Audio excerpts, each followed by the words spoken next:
Halo, Assalamualaikum warahmatullahi wabarakatuh. Salam Historia. Baik, pada kesempatan kali ini merupakan pertemuan kedua kita dalam pembelajaran sejarah Indonesia di semester 1, kelas 10. Nah, sebelum kita membahas materi selanjutnya dalam pertemuan kedua ini, kalian masih ingat gak tentang materi sebelumnya yang membahas tentang cara berpikir diakronik dan sinkronik? Gimana? Masih ingat? Jika lupa atau belum menonton, silahkan tonton kembali ya di video yang sebelumnya yang membahas tentang materi cara berpikir, sejarah, sinkronik, dan diakronik. Baik, untuk materi pembelajaran hari ini kita akan membahas tentang konsep perubahan dan keberlanjutan dalam ilmu sejarah. Teman-teman, apakah pernah mendengar konsep ini sebelumnya? Apa sih yang dimaksud dengan perubahan dan keberlanjutan? Sebelumnya, materi pembelajaran ini tercakup dalam kompetensi dasar 3.2 dalam silabus Sejarah Indonesia kelas 10, yaitu untuk memahami konsep perubahan dan keberlanjutan dalam sejarah. Tujuan pembelajarannya tentu teman-teman dipersilahkan untuk dapat menjelaskan pengertian perubahan, lalu menjelaskan pengertian keberlanjutan, dan menjelaskan contoh dari keduanya. Nah, untuk materi yang pertama, kita langsung ke materi inti, yaitu tentang perubahan dan keberlanjutan. Apa sih yang kalian ketahui dari kata perubahan? Tentu ya, segala sesuatu dapat dikatakan berubah atau perubahan ketika segala hal sesuatu itu berkembang dan keadaannya tidak sama lagi. Begitu.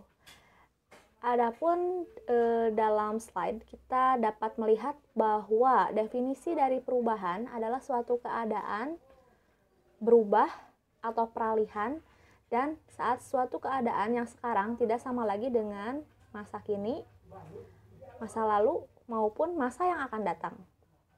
Jadi bisa dibilang kalau misalnya sekarang kita berkomunikasi menggunakan handphone dan dahulu kita menggunakan surat, hal itu bisa dianggap sebuah perubahan kan? Perubahan dalam ilmu komunikasi atau cara manusia berkomunikasi. Seperti itu. Nah, adapun perubahan ini juga terbagi dalam dua. Ada perubahan secara cepat dan perubahan secara lambat. Istilahnya, kalau perubahan secara cepat itu namanya adalah revolusi. Sedangkan perubahan secara lambat itu istilahnya adalah evolusi. Adapun suatu keadaan di mana manusia sebagai subjek dalam peristiwa sejarah itu kan pasti selalu berkembang dan menciptakan suatu hal baru sehingga tadi terjadilah perubahan. Nah, tentu ya perubahan ini juga memiliki faktor penyebab kenapa suatu keadaan itu bisa berubah. Faktor penyebab perubahan terjadi itu juga terbagi dalam dua. Ada faktor internal atau yang berasal dari dalam diri manusianya itu sendiri atau kondisi masyarakat itu sendiri, dan ada faktor eksternal ataupun faktor yang berasal dari luar yang bukan berasal dari masyarakat itu sendiri. Jadi tadi ya, faktor yang menyebabkan perubahan itu adalah internal, ada faktor internal dari dalam dan faktor eksternal dari luar. Nah, faktor internal itu yang pertama adalah bertambah dan berkurangnya jumlah penduduk, lalu adanya penemuan-penemuan baru, pertentangan dalam masyarakat, dan pemberontakan atau revolusi. Kita bahas yang pertama, yaitu bertambah dan berkurangnya jumlah penduduk. Tentu ketika suatu masyarakat atau sekelompok masyarakat mengalami peningkatan jumlah penduduk maupun pengurangan jumlah penduduk, itu akan sangat berpengaruh terhadap kondisi sosial, politik, ekonomi masyarakat tersebut. Inilah yang dimaksud dengan tadi kecenderungan untuk adanya perubahan dalam masyarakat tersebut. Contohnya gini deh, ketika suatu negara jumlah penduduknya itu awalnya misal hanya 1.000 orang, lalu kemudian bertambah menjadi 100.000 orang. Nah, otomatis dengan pertambahan penduduk tersebut, salah satu perubahan yang dapat terjadi misalnya adalah jumlah pengangguran yang semakin banyak, lalu padatnya jumlah penduduk juga bisa menyebabkan kondisi sosial atau lingkungan di masyarakat itu semakin terbatas. Misalnya terbatasnya lahan, pemukiman, dan lain-lain. Contohnya seperti itu ya. Lalu yang kedua, adanya penemuan-penemuan baru. Nah, tentu ketika tadi contohnya kita dulu berkomunikasi dengan surat, lalu sekarang ada handphone. Itu kan handphone merupakan penemuan baru. Nah, adanya penemuan handphone sebagai penemuan baru ini juga menyebabkan perubahan pada alat komunikasi yang digunakan oleh manusia masa kini. Seperti itu. Lalu selanjutnya ada pertentangan dalam masyarakat. Juga ketika suatu masyarakat mengalami konflik internal dalam masyarakatnya, itu juga cenderung akan menyebabkan perubahan-perubahan baik nilai maupun norma yang ada pada masyarakat tersebut.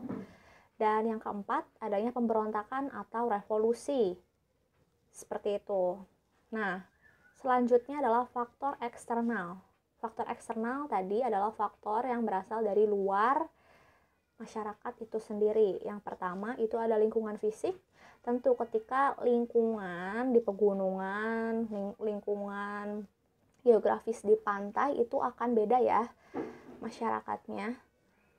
Nah, ketika misalnya seseorang yang biasanya tinggal di pegunungan lalu dia diajak untuk menetap di pantai, itu juga akan secara tidak langsung menyebabkan perubahan dari cara dia untuk beradaptasi dengan lingkungannya, lalu beradaptasi dengan nilai dan norma yang ada pada masyarakat tersebut.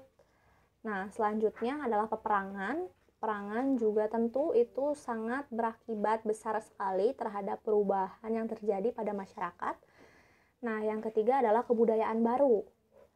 Tentu ya, ketika misalnya sekarang di Indonesia itu sedang digandrungi budaya K-pop, itu kan suatu budaya baru yang berasal dari luar. Nah, itu juga secara tidak langsung membawa perubahan kepada masyarakat Indonesia yang cenderung lebih kebanyakan lebih mencintai atau menggandrungi pop culture Korea seperti itu. Nah, selanjutnya baik, ini adalah contoh-contoh perubahan agar kalian teman-teman lebih paham, teman-teman di rumah lebih paham. Contoh-contoh perubahan, karena tadi perubahan itu ada dua, yaitu perubahan secara cepat dan perubahan secara lambat. Perubahan secara cepat itu adalah revolusi istilahnya. Contohnya adalah pemberontakan Madiun 1948 di Indonesia. Lalu ada revolusi industri tahun 1750 sampai 1850, dan ada jatuhnya kepemimpinan Soeharto di tahun 98, ada proklamasi Indonesia dan Super Semar 1966. Baik, saya akan memberikan penjelasan salah satunya ya. Contohnya seperti ini. Tadi kan ketika salah satu faktor perubahan itu adalah pemberontakan atau pertentangan dan konflik, itu kan tadi ya salah satu faktor penyebabnya. Nah, ini ada contohnya. Contohnya itu adalah ada peristiwa pemberontakan Madiun yang terjadi di Madiun, Indonesia tahun 1948. Tentu ketika pemberontakan Madiun ini terjadi, banyak sekali kondisi sosial, ekonomi, politik Indonesia itu terguncang. Seperti itu. Nah, selanjutnya juga ada nih Super Semar 1966. Super Semar adalah peristiwa surat perintah 11 Maret yang terjadi di tahun 1966, di mana surat Super Semar ini dikeluarkan pada saat itu, dan secara tidak langsung ini membuat adanya peralihan kepemimpinan dari Soekarno, lalu selanjutnya berganti menjadi Soeharto. Nah, ini kan terjadi perubahan. Itu juga terjadi perubahan secara cepat. Berlangsungnya, karena berlangsung begitu saja. Berbeda nih dengan perubahan secara lambat atau yang biasa disebut dengan evolusi. Nah, contoh perubahan secara lambat ini salah satunya adalah pembentukan bumi secara geologis. Tentu ya, pembentukan bumi secara geologis ini digambarkan itu berlangsung selama berjuta-juta tahun. Yang awalnya itu adalah ada pada masa Arkaekum, ketika bumi masih belum stabil, terus Paleozoikum, Mesozoikum, dan Neozoikum. Seperti itu, dan berlangsungnya juga sangat lambat dan berproses sampai berjuta-juta tahun. Seperti itu yang dimaksud dengan evolusi. Selain itu juga ada evolusi manusia purba atau manusia praaksara. Ini juga sama, terjadinya selama berjuta-juta tahun. Tidak berubah begitu saja. Seperti tadi kan kalau pemberontakan itu cenderung cepat terjadinya, sedangkan perubahan secara lambat ya terjadinya itu benar-benar lambat. Membutuhkan waktu yang sangat lama. Seperti itu contoh-contohnya ya. Nah, selanjutnya kita akan membahas tentang keberlanjutan. Coba teman-teman di rumah apakah pernah mendengar konsep keberlanjutan ini apa sih? Adapun keberlanjutan merupakan suatu peristiwa yang berlangsung terus-menerus secara berkesinambungan. Seperti itu dan berlangsung lama. Itu yang dimaksud dengan keberlanjutan. Ya, simpelnya ketika suatu peristiwa berlanjut terus-menerus, itulah yang dimaksud dengan keberlanjutan. Contohnya apa sih? Contohnya nih, keberlanjutan itu ketika masa pemerintahan Soeharto yang berlangsung selama 32 tahun dari tahun 1966 sampai 1998. Nah, itu kan merupakan suatu keberlanjutan ya, karena keberlangsungan kepemimpinan Soeharto itu berlangsung selama 32 tahun. Lalu selanjutnya bisa juga contohnya adalah kemerdekaan Indonesia. Kemerdekaan Indonesia yang terjadi di tahun 1945 sampai detik ini. Kita tentu masih menjadi bangsa yang merdeka. Nah, itu juga kan merupakan suatu contoh keberlanjutan. Dan selanjutnya adalah masa reformasi dari tahun 98 sampai sekarang. Tadi ya, ini berhubungan dengan akhir dari kepemimpinan Soeharto di tahun 98 dan akhirnya memunculkan era baru dalam sejarah Indonesia, yaitu adalah masa reformasi. Adapun masa reformasi ini ya terjadi dari tahun 1998 sampai detik ini. Sampai detik ini kita masih berada dalam masa reformasi, di mana masa reformasi ini keran demokrasi terbuka secara lebar dan berbeda dengan masa Orde Baru. Seperti itu. Jadi tentu reformasi masih berjalan sampai detik ini. Seperti itu.